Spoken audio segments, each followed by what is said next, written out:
यार, जब मैंने बिहार चुनाव 2025 के ये आंकड़े देखे ना, मैं सच में चौंक गया।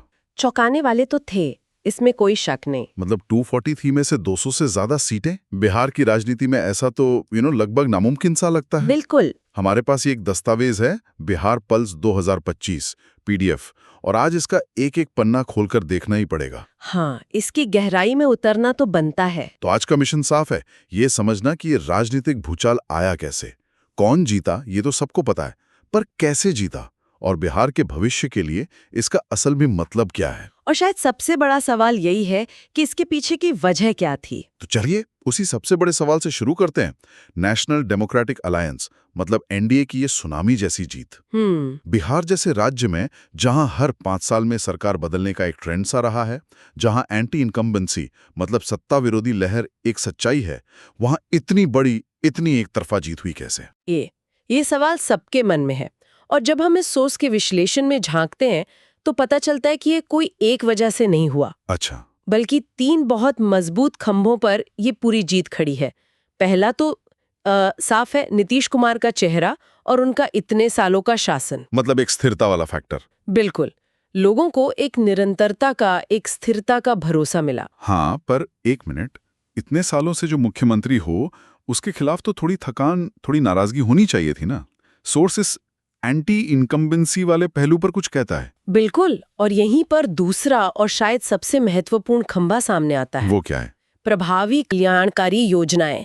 सोर्स के मुताबिक एनडीए ने इस सत्ता विरोधी लहर को अनदेखा नहीं किया, बल्कि उसे एक अलग तरह की राजनीति से बेअसर कर दिया। अच्छा, योजनाओं से? हाँ, ये वो योजनाएं थीं जिनका सीधा फायदा महिलाओं और समाज के सबसे पिछड़े वर्गों तक पहुंच रहा था। और तीसरा कारण? प्रधानमंत्री मोदी, हाँ, जिसे हम नजरअंदाज कर ही नहीं सकते, वो है प्रधानमंत्री मोदी की लोकप्रियता का एक्स फैक्टर। उनका चेहरा बिहार में भी एनडीए के लिए एक सुरक्षा कवच की तरह काम कर गया। तो ये एक तरह का कॉकटेल था, स्थिरता, कल्याण और मोदी फैक्टर का। बिल्कुल सही।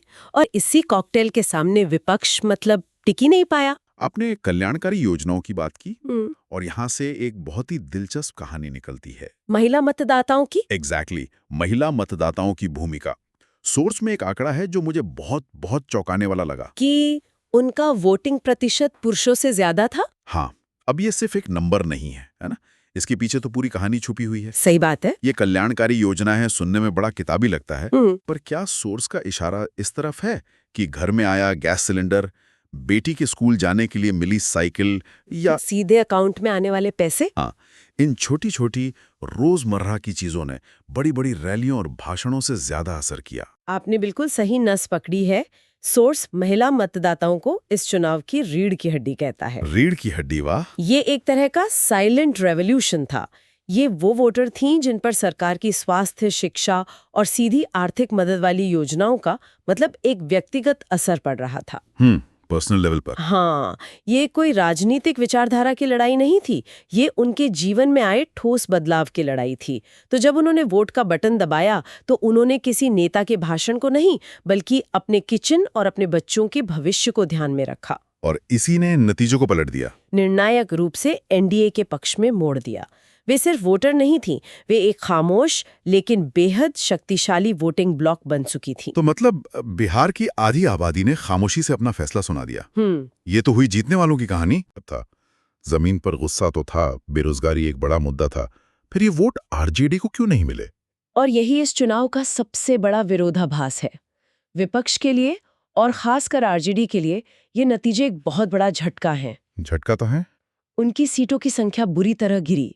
सोर्स का विश्लेषण साफ कहता है कि वे अपने पारंपरिक MY यानी मुस्लिम यादव समीकरण के कोर वोट बैंक से 1 इंच भी आगे नहीं बढ़ पाए। मतलब अपना बेस नहीं बढ़ा पाए। बिल्कुल। और आज की राजनीति का नियम है कि अगर आप अपने बेस में नए वोटर नहीं जोड़ेंगे तो आप चुनाव नहीं जीत सकते। पर तेजस्वी यादव की एक युवा नेता वाली इमेज थी, उन लगातार रोजगार की बात कर रहे थे। क्या वोटर ने उनकी बातों को गंभीरता से नहीं लिया, या कहानी कुछ और है? ये एक बेहतरीन सवाल है। सोर्स के मुताबिक इमेज तो थी, लेकिन उनके पास नीतीश कुमार के काम और एनडीए की कल्याणकारी योजनाओं का कोई ठोस जवाब नहीं था। अच्छा, मतलब एक काउंटर नैरेटिव नहीं था। ठोस प्लान नहीं था। नीतीश कुमार के खिलाफ जो सत्ता विरोधी भावना थी विपक्ष उसे अपने लिए वोटों में बदल नहीं सका। और ये बिहार के वोटरों की बदलती सोच की तरफ भी इशारा करता है।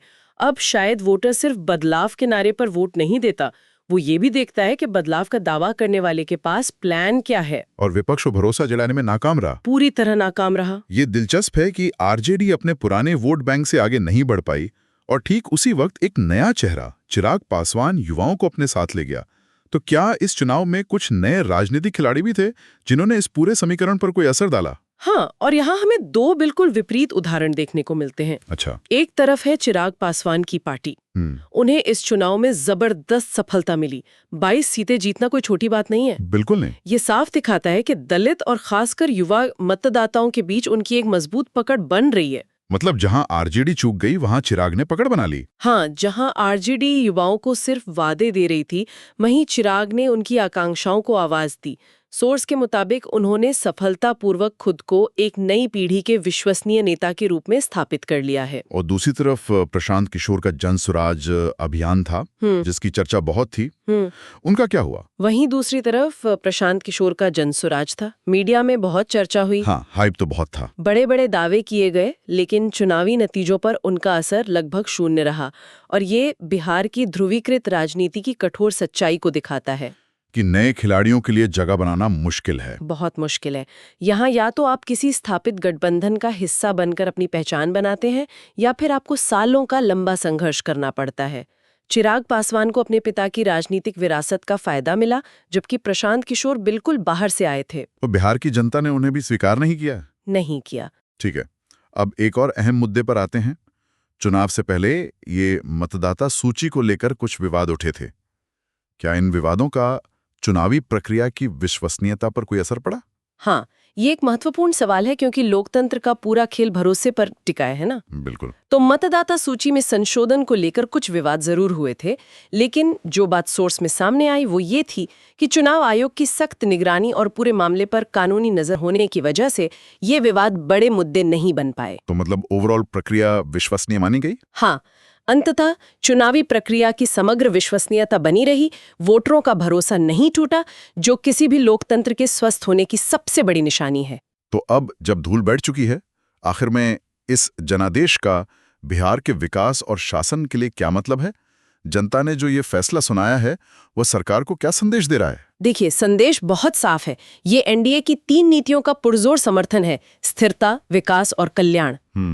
इन पर मुहर लगा दी है जनता ने। सोर्स एक बहुत बड़ी चुनौती की तरफ भी इशारा करता है, एक टाइम बॉम्ब की तरह, जिससे नई सरकार को जूझना ही होगा। और वो है युवाओं की बेरोजगारी। हाँ, ये मुद्दा तो हर तरफ था। बिल्कुल, यह एक ऐसा मुद्दा है जिससे निपटना आने वाले सालों में सरकार के लिए सबसे महत्वपूर्ण और शायद सबसे मुश्किल काम होगा। ये एक तरह का विरोधाभास है ना? हाँ, एक तरफ वो वोटर हैं जिन्होंने कल्याणकारी योजनाओं के लिए वोट दिया है, और दूसरी तरफ एक पूरी युवा पीढ़ी है जो सिर्फ राशन नहीं बल्कि सम्मानजनक रोजगार और मौके चाहती है। जनादेश मिल गया है, लेकिन अब इन दो अलग अलग उम्मीदों के बीच संतुलन साधने की असली चुनौती शुरू होगी। बिल्कुल सही कहा। तो अगर हम आज की इस पूरी चर्चा को समेटें तो कहानी ये निकलती है कि एनडीए ने एक सोची समझी रणनीति के तहत चुनाव लड़ा और जीता, जिसमें महिला मतदाताओं ने एक साइलेंट आर्मी की तरह निर्णायक भूमिका निभाई। सही। दूसरी तरफ विपक्ष जमीन पर मौजूद गुस्से को अपने पक्ष में नहीं कर सका और अपने पुराने किले में ही सिमट कर रह गया।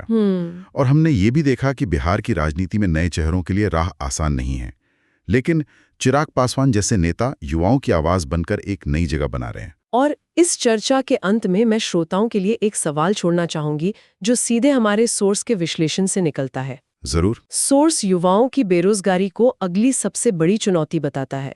तो सोचने वाली बात यह है कि स्थिरता और कल्याण के नाम पर इतना बड़ा जनादेश पाने वाली सरकार अब नौकरियों की मांग करने वाली एक बेचैन और महत्वाकांक्षी युवा आबादी की आकांक्षाओं को कैसे पूरा करेगी? ये बहुत बड़ा सवाल है। क्या वो अपनी नीतियों में कोई बड़ा बदलाव लाएगी?